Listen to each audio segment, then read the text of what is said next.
Tell us a little bit about the study that just came out of Sweden that is just so alarming. The news is buzzing out of Lund University, Malmö, Sweden. Marcus Alden is the first author. The first demonstration in a human hepatic or liver cell line that the Pfizer vaccine, in fact, reverse transcribes and installs DNA into the human genome. Wow. And so in simple terms, what does that mean, Dr. Bartlett? Thank you for making it simple.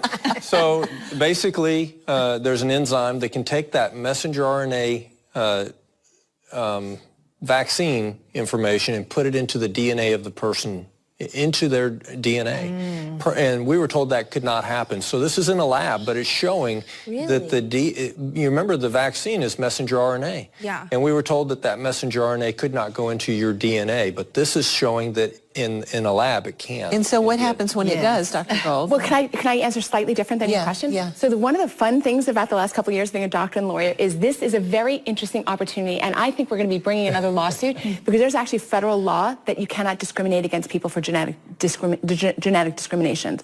I forgot the acronym. I think it's GINA, G-I-N-A. GINA, right? So this now opens the door to saying that if you're not allowing somebody in who chose not to get the shot, that you're actually engaging in genetic discrimination. So I think there's this Sweden study, I think, opens the door to a new type of lawsuit. If you're pregnant and you have this done, can that then affect your baby? Yes, this is the alarming finding. The CDC says on its website very explicitly, this will not change your DNA.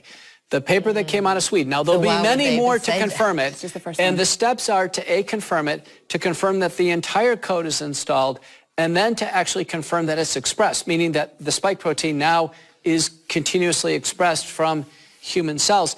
But because the lipid nanoparticles are taken up everywhere, that means somatic cells in your organs, but also your gametocytes, actually the cells that actually are the sperm and the egg. If they are carrying it, that indeed means that, in fact, it could be passed to the daughter cells. And so that could be open up for birth defects and all.